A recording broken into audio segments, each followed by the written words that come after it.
The Cubs have an unexpected conductor of the Big Blue Train heading into October. Who is it? We're going to get into that and more on today's episode of the Setup Man Podcast right now.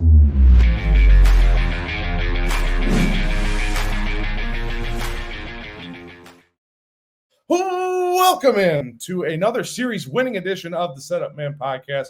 I am Alex, along with Kyle, the Podfather, filling in for Ty tonight. This is the Setup Man Podcast. If you haven't already, make sure to hit that subscribe button, comment on this video, like this video, and if you're listening on audio, please do us a favor. Follow us and leave a 5-star review wherever you get your podcasts. Help us get the word out to more Cub fans as we are headed down the stretch to what should be an exciting October. On today's agenda, we recap the Cubs winning their 7th out of their last 9 series, this time against Tampa Bay Rays. Talking MVP, you can see on the bottom there. I'm not going to say his name quite yet. And then we talk the upcoming Cubs-Pirates series. Kyle, what's going on today? We feeling good? Feeling good. Sporting the new hat that we got from when we were over there in Wrigley. So it's my favorite, the snapback hats. So I can make it adjustable. I like it. No, we get to talk about my favorite player today, Nico, and we get to celebrate a series victory. So yo estoy happy, contento. Half of our fans, I think, are happy today after that bad football performance. But we don't talk about that here. We're a baseball show, so let's get into it, shall we? I didn't hear anything. Cubs win the series 2-1 against the Rays. Game 1, they win 6-4. Cubs battle back after an old friend, Christopher Morel, put them in an early hole, 3-0 early. And Matthew Boyd, again, just a little bit of a roller coaster. Final numbers look okay. 5 innings, 5 hits, 4 earned. There's just something's a little off there. Then game 2, Rizzo's homecoming ended in just the most 2025 Cubs fashion ever. They take a lead. Porter Hodge comes in, gives up the game-tying home run, and then Brad Keller, who's been lights out all season, finally has a meltdown, gives up the game-winning homer. Cubs lose in game 2, but then today they bounce back, winning 4-3. Shota Imanaga, that home run ball, still kind of plaguing him. I did dock that today, but overall, a good game today. They battled back, and really a nice, tight game that they had to pull out and win, and they did that. Kyle, overall impressions on this series against Tampa? It's funny. The 2 games you thought they would lose, they won, and the 1 game you thought they'd win, they lost. That's baseball, right? I mean, that's kind of how it felt. Like I was texting you guys on that Rizzo game, and I'm like, we are so back. Like this is the juice that we needed, and we're up 3-0, and then suddenly it's 3-3, and you're like, it's okay. Bush hits that go-ahead home run, and it's fine. And then 0-2 from Porter Hodge right down the middle, and then the home run against, of course, our best reliever against Fortes. Who is that guy? Like exactly. I think it was the 5th home run of the season too. If I'm not mistaken. and so I mean, really great to see on Friday the resilience and coming back on that one. Then again, like the Saturday game, just from a overall entertainment perspective, I was so entertained. The Rizzo stuff in the bleachers. I don't know if you ever ended up hearing the mic'd up stuff, but he just kept on, like, all of his mic'd up stuff was just like, this was so awesome. This is so legit. And I don't know. I felt like Rizzo was a kid in the candy shop. And that was the first time that I went to the bleachers too, which was last year. Like I was nuts in the bleachers my first time. Poor Madeline, my daughter, was only 1 year old, and she was just looking at me like, well, who is this guy? But no, it was pure entertainment. It was awesome to see the Moises Ballesteros home run that almost gets caught by Anthony Rizzo. Like, I guess the only difference between pure magic and almost their magic is that Rizzo doesn't catch that ball. I think if he catches that ball, then we win the game, right? No. Oh, they probably walk it off. Yeah, for sure. After the big rally yesterday. Yeah, but the game on Sunday, for sure, I didn't feel like that was a game they were going to come back from. The main thing that made me feel that way was the 4th inning. PCA has this great at bat, somewhere close to 8 or 9 pitches, gets the walk on a full count, went from 0-2 to a walk, which is the best at bat we've seen from him in a really, really long time because he's been swinging at everything under the sun. And then Willie Castro ground ball back to the pitcher, 1-2 to 3 double play. And that's where I was just like, all right, we're going to lose another home series in the weekend. But they come back and they do it. So I think that the biggest thing for me that stands out is, yes, the starting pitching was blah, really on both sides, but the Cubs still found a way to win the series.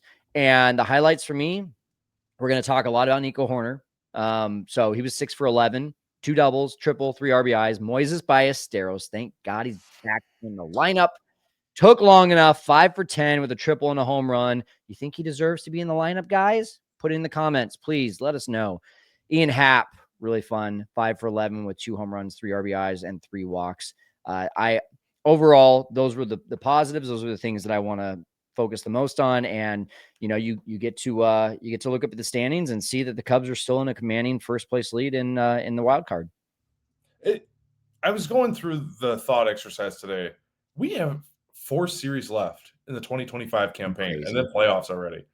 And it's just, I want to take gauge of where we are now that we're in it now. Stretch run, here we come. I kind of want to take account of where guys are at. And there's one guy in particular I really want to bring up now. And I know it's a negative subject. They won, but can we talk about Pete Crow-Armstrong for a minute? Yeah. Defensively, he's not playing bad, but there's a lot of things like yesterday.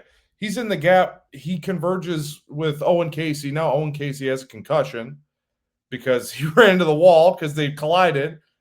It's like, oh, okay. That didn't sit well with me. And I don't know if that was a communication thing. I don't know if that's Pete just being too fast for his own good. But even at the plate, since the All-Star break, this isn't last month. This is since the All-Star break. He's batting .207, on base at .262. He's only slugging .343. He's only got 3 homers, 16 RBIs. He's got 7 stolen bases, but he's also been caught 3 times. Yeah, it's bad. There's just a lot there that they really need him to produce something, not 207. This is – I won't lie to you, Kyle. I'm a little concerned. I've been concerned for a while. I think the biggest concern is that Pete is always so good in making adjustments, and he hasn't made the adjustment. And today, like that walk that he took was the adjustment that we should be looking for. It's not how hard are you hitting the ball. It's a step-by-step process, right? You want to, first of all, see when you're having as bad of at bats as PCA is, you just want to see better major league at bats. And that was a good major league at bat. Going from 0-2 to a walk is a great sign. Then I think it was the next at bat, he just hit a lazy fly ball to the shortstop. And so I just want to see better at bats, and then you start to see some harder contact, and then that harder contact turns into hits. But it's got to happen here quick, Alex, because 0 for 12 in a series is it went from concern to like you are like now potentially hurting this team, even though your defense is that good. There was one play you probably saw it. I can't remember if it was Friday or Saturday. It ended up being a triple. I think the guy, Bob, the first baseman, hit the ball. I just love that there's a guy named Bob in baseball. I didn't know he's still making Bobs. I know, right? That ball not only would be caught by PCA every time, but he would at least make an effort, and he just stopped. He thought that ball was either gone or he just thought it was like at the top of the wall or something. I don't know. It was just such a weird play to see PCA make. And that tells me, right, he's got 3 facets of the game that he dominates in: hitting, defense, and stolen and the base running game. This tells me that the hitting part is starting to leak over a little bit into those other games, because when you've only had 10 stolen base attempts in the second half, and you were on pace for really 40 home runs and 40 stolen bases, and now you're going to be lucky to get to 30 home runs, and you're probably not going to get to 40 stolen bases. And now we start to see plays like that in the outfield. Yeah, it's concerning. And especially with Casey going down now, it's like, what are they going to do? Are they going to start Willie Castro in center field for 3 or 4 games? That's not much better. He's got to take a break. It's just that Seiya's got to get healthy. Or Castro, we're just gonna have to bite the bullet and have Castro play center field for a few games. One of the 2 things is gonna have to happen. I do wonder, his second half last season was so good. His first half this season was so good. MVP caliber. So he did kind of, in a very roundabout way, put together a full season that was like, oh, all right. And the last 2 months, you are 100% right. I believe that was Friday's game. Maybe it Okay. was Saturday's. But yeah, it was just weird to see him kind of stop. It's like, oh, especially after, what was that, a month ago, where he gave quotes that I like diving around, I like crashing into things. It's just very weird, and I think you are 100% spot on. I think it's a mental thing at this point because we always knew how he was feeling. He lets us know. He slams his bat, helmet, whatever. He's not even doing that now. It almost, again, I'm not trying to be body language doctor, but it almost kind of felt like he's just like, it is what it is. I guess we'll figure it out eventually. I don't know if think, that I don't vibe. know. I would push back a little bit there. I think that it's a level of like, I'm so frustrated with myself now that I'm actually now embarrassed of how bad I'm playing, that when Oh, you're that's okay. embarrassed, you kind of want to crawl and go into a hole, right? Like you can still see he's there's the body language that I read that you're talking about, which we could both be wrong, right? Is when he throws the bat or he's frustrated, he expects like I missed my pitch or that was a crappy at bat that shouldn't have happened. And now it's like becomes so much that and you're seeing a lot weaker swings. I think he's just like, man, I'm so in my head, right? Like, and when you're so in your head, you're just kind of like lost. So maybe not maybe embarrassed is the wrong word, but lost. Maybe he just feels so lost that he's just like, I don't even know where square one is right now. That would make sense to me, especially he's missing pitches right down the middle. There are mistakes, and he's either Mhm. popping them up or weak ground balls. Once in a while, he'll hit a hard ground ball to the right side, but it's been a lot of that. He's not really driving the ball. When's the last time you saw him get a double? Actually, I think it was Friday or Saturday of the Yeah. game that we were at is with the crew, Yeah. and it was just I don't. There's something missing there. Well, and it's such an easy game plan for pitchers right now. It's high and hard, Yeah. and it's low in the dirt with the off speed stuff, with the sharp breaking stuff, and he's going to swing every time on both of those right now. Yeah. And we saw him early in the season lay off some of that stuff, or he was a really good bad ball hitter Yeah. April, May, June, and that stuff didn't even phase him. Now it's like, oh gosh, you Yeah. can literally just throw anything up there. He might take a swing. Mhm. I mean, Yeah. it's a better chance than not that he will. All right, so we've talked some negative. Let's talk positive. You want to talk Moises Ballesteros? You Dude, want to talk yes, let's go. Let's do it. holy smokes. So on the season, or on the season, on the weekend, quick math. I know he had 3 hits, and then He's I think 5 for 10. 5 for 10 with a triple and a home run. well, first of all, the fact that he got a triple. Can we Yeah. just talk about that for a second? He's Like, not as what? slow as you think. He's not as slow as you think. Well, just, and I'm not body shaming, but the shorter, portly fellow running the bases, I'm like, oh my God, he's going to get to third. Yeah. This is crazy. No, it's what we've all been told, right? The hit tool is clearly there.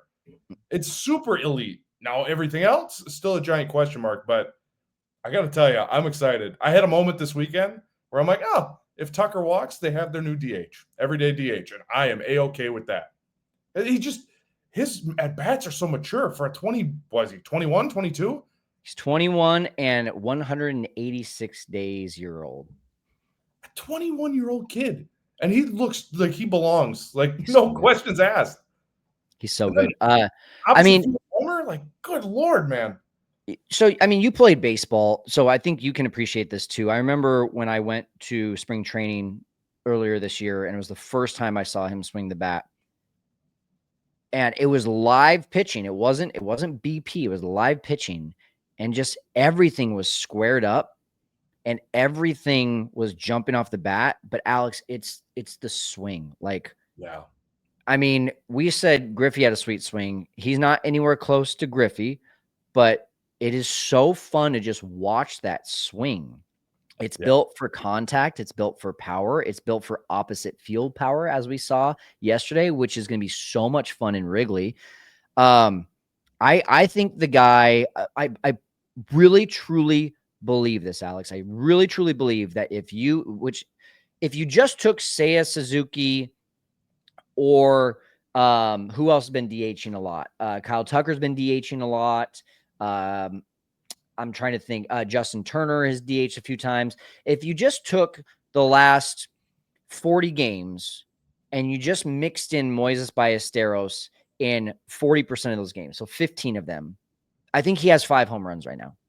Like and that's double, almost triple the amount that Seiya has had in all of the second half. And I'm talking about doing it in 40% of the games that Seiya has played, because that's the flashes that he's shown when he has actually been able to play, even though his batting average isn't super high, or at least it probably is now. 320. Oh yeah, it's 321. I mean, it came into the weekend and under 250. Now it's 321. But even in the beginning there, he was like 2 for his first 11. But even that, everything was either hit on the ground or hit hard. And that's a really great sign of a good hitter. It's not like he's struck out a whole lot.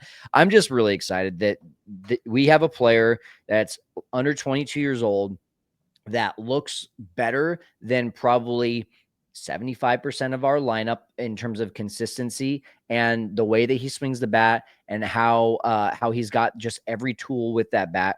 And this is a guy that I am okay with carrying 3 catchers and him just getting a start every third day as a DH. Like, stop sending him back down to Iowa. Don't do this to him next year either. Even if you re-sign Kyle Tucker, or you sign, for example, like a Kyle Schwarber, which would be phenomenal. Like, put Moises in there somehow. Like, this is a guy you have to find a way to get his bat in the lineup. Get him some reps at third base. Get Matt Shaw some reps at second base. We don't know how much Nico is going to cost when that contract is up. Like, just find a freaking way to get him in the lineup. You could argue. So he's played in 4 games since July 30th. Mm-hmm. You could argue he's played 4 games. He maybe has 2 of the bigger hits of this Cubs season. The double in Milwaukee, and then was it yesterday? He came through in a good spot. Well, the home run, but I thought he had another one. The triple was on Friday, if that's what you're thinking. I think that it could have been that one, because I believe it gave them the lead. I could be mistaken. But regardless, I mean, 2 of the bigger hits, definitely the second half. You could argue maybe the season from a 21-year-old kid that, let's be honest, we and Cubs Nation had really no idea what to expect from him. Mm-hmm. And now when he's in the lineup, he batted cleanup today. Yeah. Like, what? I mean, it's just, yes, it is kind of an indictment on where this lineup is right now. But I am slowly more and more becoming team play the kids. Owen Casey made an impact yesterday. Yes, he did get hurt, but made an outstanding catch with PCA barreling down on him. And he only had 1 at bat yesterday, so take that for what it's worth. But, I mean, Casey sparked your lineup when he came up.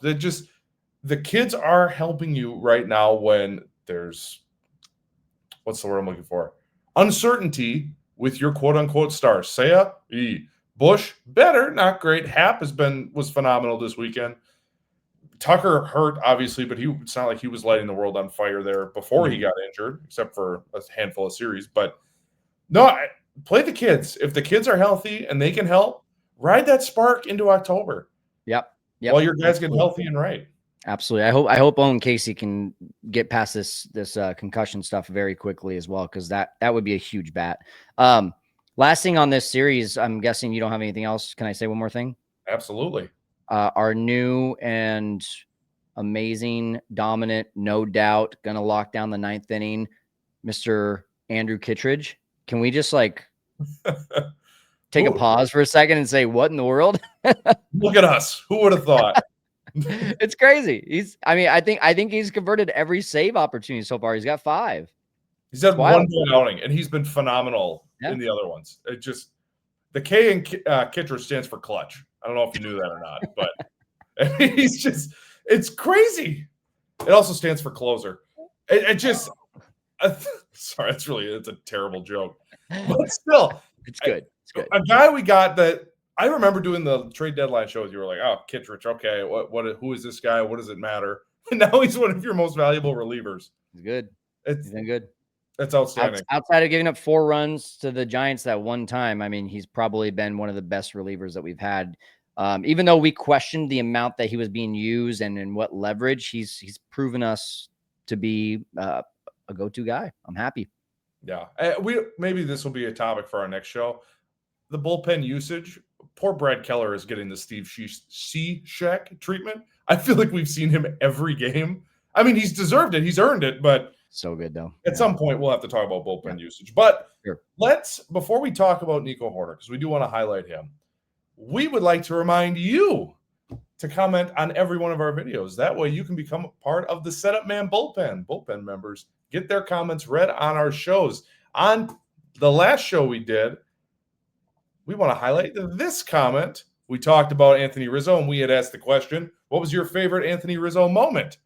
And no doubt about it, I'm sure everybody and their brother would say this, when he put the World Series winning baseball in his back pocket. That courtesy of Alan Sanders -IJ2 2-pack, 2PK. Not sure exactly what we're going for there, but sure. So thank you, Alan, for commenting. But yeah, of course. I like that he just took it because we all said the last out. He just took it like that next step of like he had the awareness of like, I am not losing this ball. It is mine. I'm putting it in my pocket. Yeah. Well, and did you hear over the weekend? I don't know if you heard it or not, but he said he gave that ball to Mr. Ricketts. I was like, oh, I don't know why that bummed me out because it probably should be with the team. I was just like, there's something about it. I was just like, oh, I wish you would. Is there a like? This is a really stupid question. Is there a Cubs museum or is there like something within Wrigley where they keep like the most important memorabilia in Cubs history? You know, that is a good question. I know they have the Hall of Fame, which they didn't have before. That's a relatively new invention. I don't know if they have like a museum or like a Hall of Fame. Like I know the Packers do here. You walk in the basement of Lambeau and you walk through and see all this stuff. I don't know about Wrigley.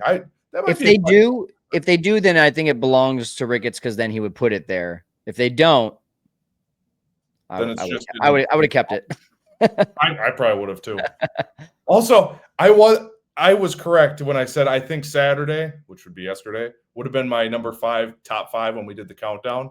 Yesterday was so much fun.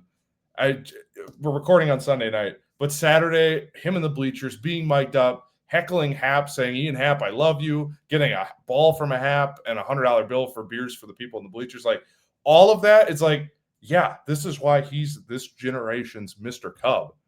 So that was a top 5 moment for me in his Cubs tenure for sure. He said he might move back to Chicago. I don't know if you saw that. I did see that. Bruce Levine or get a second residence, I guess technically is what Bruce said. Good. I hope we see him around. He was great in the booth. I saw something about he wants a media gig. Yes, I will. Well, of course, we're looking for a co-host.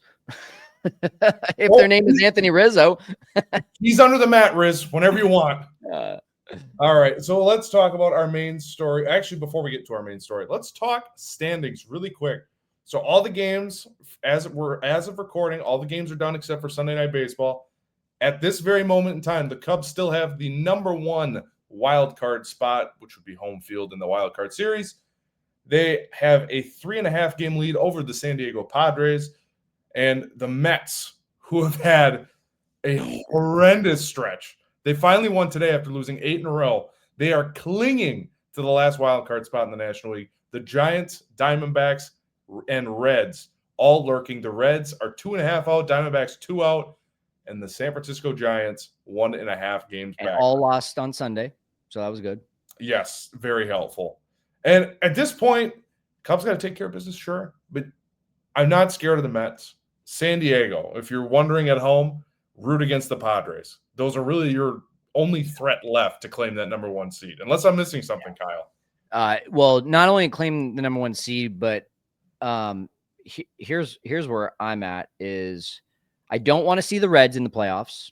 I'm glad you said I'm terrified of them. No, I'm terrified of the Reds. With that top 3 starting rotation, I could handle the Giants, and I think I would prefer seeing the Giants over the Padres. I would definitely prefer seeing the Mets over both those teams, though. So I would be okay with the Mets getting on a little bit of a hot streak. San Diego Padres falling on hard times. Those 2 teams flip-flop, but I don't think it's going to happen because it's like 5 games within the last. Yeah, I just think, I mean, San Diego would have to absolutely just go on a 7-8 game losing streak, and the Mets would have to catch fire. And I don't see that happening with San Diego's easy schedule. So at this point, you just got to really hope that for the Cubs that they just hold on to that last spot. The only other thing that you could hope for, let me take a look at the standings. Actually, do you have the standings up? I got them right here. Yep. What is the games back for the Padres in the West? So in the West, as my computer loads, They are 2.5 back of the Dodgers. So you could also root for that. And I don't know. It sounds crazy, but I kind of would rather face the Dodgers than the Padres. I don't like either one. I think either one, their home ballpark is really tough to play at in the playoffs. But just in terms of clicking on all cylinders, I think the Dodgers have just been really like floating just barely neck chin above water for a long time, whereas the Padres have kind of, had their ups and downs. And they're now currently back on an upswing. So flip a coin. Let us know what you guys think in the comments. Would you rather face the Padres or the Dodgers? Because I think that's what it's going to come down to.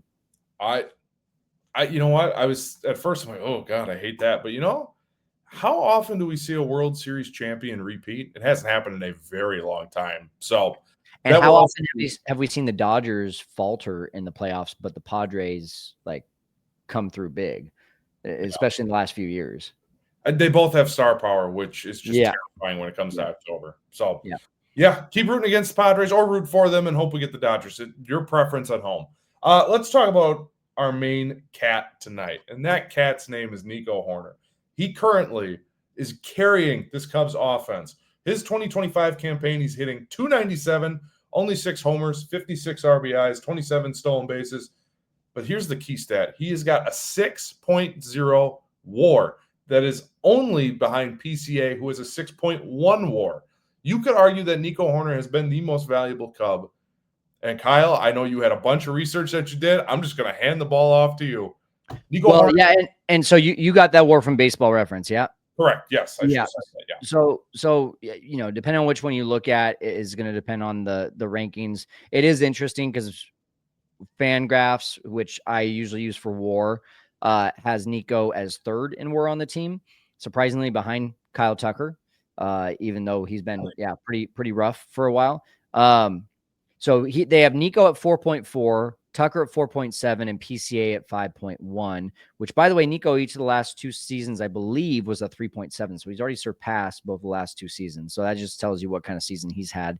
You also mentioned 297. 297 coming into the game, he's now at 299. And one of the things that I want to highlight is this second half, because it's been to quote the great Alex Brault, unbelievable. Yeah. So we're looking at first half slash line, 283 average, 331 on base, 377 slug. In the second half, he is 41 points higher on the batting average, 324. He is 46 points higher on the on-base percentage, 377. And he is about close to 60 points higher on the slug at 436. Alex, in the first half, he had a 101 WRC plus. In the second half, he has a 130 WRC plus. I mean, I believe Seiya Suzuki, for example, last year was like right around a 138, if I am recalling correctly. So Nico is having a second half that would rival the season offensively that Seiya Suzuki had all of last year. That's pretty incredible. I mean, and Taylor McGregor said it really well after the broadcast. Like, it's not like he's getting these cheap hits. He is hitting line drive after line drive after line drive. He's finding what I love is that he's not just going up the middle. He's not just going to the right side. He's pulling the ball with authority. It's been really fun. One thing that did surprise me, though, because even though he had a really solid first half and he's having an amazing second half. Here's one thing that is surprising me. In the first half, 396 with runners in scoring position. Just take a gander at what his runners in scoring position is in the second half. Oh gosh. I mean, it's got to be something ridiculous if you're asking me. So I'm going to say like 400. 267. Really? Yeah. Surprising, right? Very surprising. I'm taking this off of Fangraphs, so if I'm doing something wrong there, if someone wants to correct me, I'm cool with that. But at the same token, in medium to high leverage situations, also on Fangraphs, in the second half, he's batting 350. So he's coming through when he needs to. It's just been, Nico's been my favorite player. I got to meet him last year. The reason I love him as a player is because I was never the tallest. I was never the strongest. I was never the most talented. I always had to try the hardest. I always had to work the hardest. And that's what I feel like Nico is as well, right? Like he's not blessed with power. He's not blessed with height. He's not blessed with arm strength, but he works his butt off to be able to be not only in the lineup, but to be literally for the Cubs, potentially an MVP this year for the team. And consistently over the last 3+ seasons, he's the guy that you look up at the end of the season, you're like, that was a really stinking good year. So I'm happy he's on our team, man. I do have one other thing to say, but I want to let you respond first. No, you said it best. His clutch stats are really what's made him valuable to this team. A team that us, the community, Cubs fans, everybody has been like, oh, this team's not clutch. They don't come in clutch, blah, blah, blah.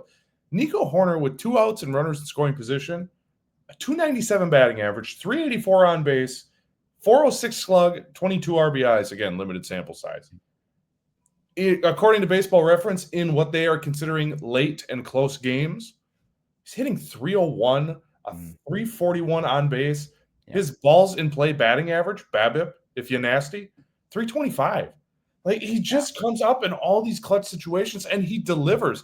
He doesn't make errors in the field, so he's been outstanding as a second baseman. He could play shortstop for you if you want. And truthfully, with the decline of Tucker, PCA, and others, because I mean, we could list like 4 or 5, I think he's their MVP. And I don't think it's particularly close at this point. Between everything he brings every day, guy in the room, his clutch numbers, he's just been outstanding. And no one's talking about, which is the weird thing. And it's because he doesn't round the bases very often, right? Like he doesn't give you instant offense, but he just is consistent. Like you're exactly right there. His counting stats, so 299 average, 6 homers, 56 RBIs, which that I don't believe is updated after today. So let's say 60-ish RBIs. That's not like video game numbers. It's not going to blow anybody away. No one's going to be on MLB The Show being like, oh, I got to put Nico in my lineup. Like, I get that. But to your point, I'm not calling him Steph Curry, but there is a little Steph Curry to his game where it's like, no, he's not the biggest. He's not the fastest. But you get that guy. He looks like one of us. He looks like a normal dude. And then he's producing at that high a level. It's like, oh, yeah, if I work hard enough, I could do that. And I think there's something to that is valuable to a team and just for fans in general. He's one of those guys that whether he retires a Cub or gets paid by the Dodgers an ungodly amount of money in 2 years when he leaves, it's going to be a guy we look back on and be like, man, we should have kept that guy. He should be a Cub. Well, I want to put your words into actual like stats and like a picture here, because what you just explained, this is why you feel that way. This is the Baseball Savant page for Nico Hoerner, and you're going to see a lot of blue and a lot of red. There is like it's like extreme red and extreme blue, but there's not much in the middle, right? So you think about like he doesn't hit the ball that hard. Average exit velocity, barrel rate, and hard hit rate and bat speed are all under the 10th percentile. So that's not flashy, right? In a game where you're rewarded for hitting home runs and swinging the bat really hard, even though it looks like Nico looks like he swings the bat hard, but again, that's just like the type of swing that he has and just how hard he has to work. Expected batting average, though, in the 95th percentile at 295, basically right where he's at when this was taken at 297. But the whiff rate, the K rate, in the 98th to 100 percentile, he is the basically top in K rate at 7.2% this year, and in the 98th in whiff percentage. And then he actually does chase a lot, which is normal for a guy who makes a lot of contact because they're probably going to swing a lot of pitches, make contact early on. But then you look at the outs above average, the range. He's 14 outs above average, which is the 98th percentile, and sprint speed at 81% as well. The 81st percentile, I should say. Base running value, fielding value, it's all up there. Like that's why at the end of the year, you look up and you're like, wow, what a season. But during the year, you're like, God, I don't think outside of like some 2-out RBI situations, you're not like, oh man, like Nico's a must see at bat. It's not. It's really not. It's just he does the job, he gets on base, but with the one more stat, by the way, he is first amongst second basemen in defensive runs saved, sixth in all of baseball, and he is second in second baseman for outs above average. But I thought back to this, Alex. Remember when we wanted to trade him for a pitcher this offseason? What were we thinking? Well, and context for everyone who was like, "Oh, you shouldn't have done that." When we look back at that, they had just gotten Kyle Tucker, and then they were talking about potentially going and getting Alex Bregman. And if they were to get Alex Bregman, you were like, "Well, they're not going to get rid of Matt Shaw. So if they get Alex Bregman, they're going to put him at third, and they're going to put Matt Shaw at second, and Nico's going to have to get traded." And so when you thought about all those things, you're like, "Well, Matt Shaw's the future. He's kind of like a Nico Hoerner type of player, but with more more power." And then Bregman, you slot him there for 3 years. There's just no room for Nico. So I think the sexiest trade out there was something with the Mariners starting pitchers, right? It was pretty much the only rumor. Yeah.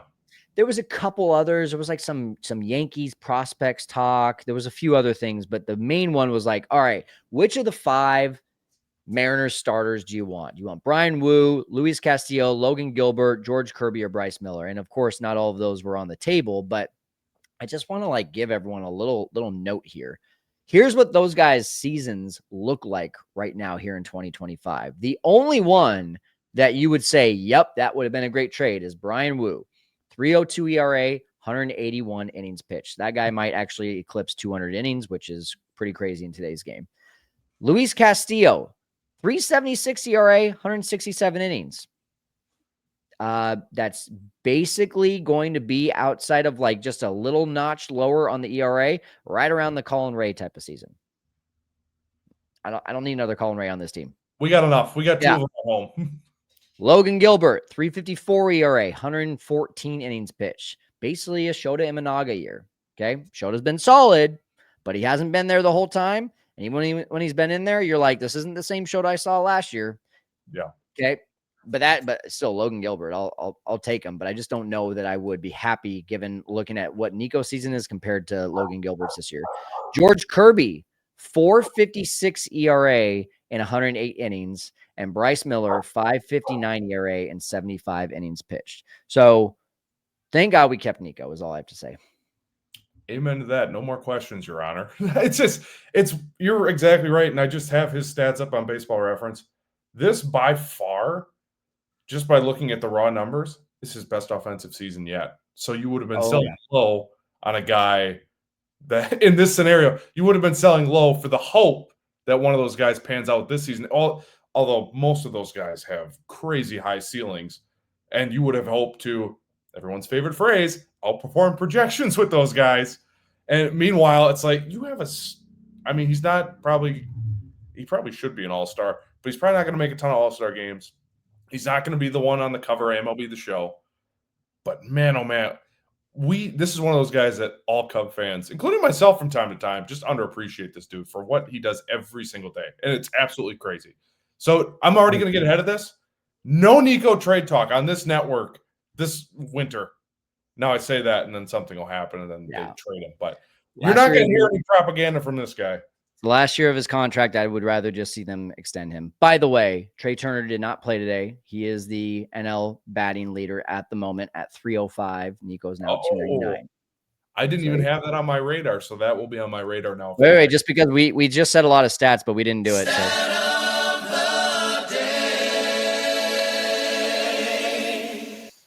All of them. Yep. All of them. Nico Hoerner's awesome. All right, let's talk Cubs Pirates real quick before we get out of here. So, Cubs have a 3-gamer with Pittsburgh before a 4-gamer with Cincinnati next weekend, and I am terrified for that one. So, this is almost a must-sweep sort of situation. The Pirates have lost 8 of their last 9 games coming into this, but it's not going to be an easy series by any means because Game 1, we'll see Jamison Tyone versus Braxton Ashcraft. Tyone in the season, a little bit of a up and down, injury riddled, but on the season he's 9-6 with a 4.15 ERA. Ashcraft coming into the game tomorrow, 4-2 with a 2.47 ERA in about, I believe it was 50-ish innings. Then Game 2, It's just not a Cubs-Pirates series if Paul Skeens doesn't make an appearance. Yeah. And, let me just tell you, Tuesday night, put the kids to bed because it is Cade Horton versus Paul Skeens. I mean, it doesn't get much better than that, folks. Horton on the season, a 10-4 record, a 2.70 ERA. Paul Skeens, obviously dominant, 10-9. That's because he doesn't get any run support. But 10-9 in the season with a 1.92 ERA. Game 3, we'll see Matthew Boyd versus Johan Oviedo. Matthew Boyd, 13-8. That ERA just keeps climbing up ever so slightly. Every time I put his name in the sheet, it's like, oh, it's a little higher. It was in the 2s last time we did a show. Coming into the game on Wednesday, 13-8 with a 3.05 ERA. So that ERA just keeps climbing. Oviedo on the season, 2-0 with a 2.81 ERA in a smaller sample size. Kyle, they got a sweep, right? Especially with that Cincinnati series coming up. Or 2 out of 3? I don't think they have to sweep. I think that's going to be extreme. I'm really just going to try to line this up with the Padres moving forward. So I'm going to try to bring up their schedule in a second here. But even though it's Cade versus Paul Skeens, which I say everything in favor of Cade because the Pirates can't hit, then you're right. That's going to be a really fun one. I still get worried about Tyone and Boyd right now. 2 out of 3 is what I would wait for, or what I would hope for. And then anything above that is going to be great. And by the way, it also wouldn't be a Pirates series if we weren't playing an ultra early getaway game on Wednesday too. I saw that 11:30 a.m. Wrigley time. Yeah. Yeah. What are you expecting? You is it sweep or bust for you? I think you're right. It doesn't have to be a sweep, but let's say they got a 4-gamer with Cincinnati. Let's say they split those, which that's going to be a tall task to split just because you're going to get four out of their 5 starters, and they got a great starting staff there. Then you got the Mets and Cardinals to round out the season. This is the one series where you feel good about because the Mets, I'm imagining, are going to kind of turn it on here just because they have star power for days. Yep. They finally won today, so are they coming back on an upswing? The Cardinals, look, why would they not want to just beat the brakes off of us as they head into the offseason? Why not? This is the one series that I feel pretty confident that they can win 2 out of 3. Sweep, maybe that's extreme because who knows what the Skeens start. I mean, It's not like our offense has been lighting the world on fire either. So 2 out of 3, I think, is the goal. If you sweep, fantastic. But if you get, not that they'll get swept, but if you get swept or only win 1 out of 3, kind of like a national situation last weekend, I'm not going to say it's a disaster, but it's pretty close to a disaster. Yeah. So let's play this game for a second. The Padres have 3 against the Mets and 3 against the White Sox next week. They have an off day on Monday. So they're going to play 1 less game than us, but they're going to play, hopefully, because it's at the Mets, hopefully a resurgent Mets team. And I would like to see the Mets take care of business against the Padres. I don't think the White Sox are going to take care of business, but I could see the Padres going 3-3 this week. If the Cubs could just go 4-3 this week, they're going to go into the final week of the season with a 4-game lead over the Padres. And that is a beautiful place to be with just 6 games left to go. So go for a 5-2 trip. That would start to me with a sweep because it's going to be a lot to ask for taking 3 out of 4 against the Reds. Yeah, I don't think that happens. Yeah. So go for the sweep, but at least win the series and at least split against the Reds. Go 4-3. Hopefully the Padres go 3-3. But even if they go 4-2, you still have a 3-game lead going into the final week of the series or final week of the season. So just take care of business this week. Have a winning trip. No more questions, Your Honor. That's a good place to end the show. So thank you for joining us today, wherever you are, wherever you're listening. Thank you for taking the time out of your day to listen to us. And on your way out the door, make sure you hit that like and subscribe button on YouTube. Comment below. Let us know what's going on in your head with this Cubs team. And then audio only. Please do us a favor. Hit that follow button on Apple, Spotify, or wherever you get your podcast. And also do us a favor and leave a 5-star review. For Kyle, I'm Alex. We will be back Wednesday night to recap the Pirates series as they head to Cincinnati. An important week Stretch run, 2 weeks left. So we will see you Wednesday night. So long, everybody.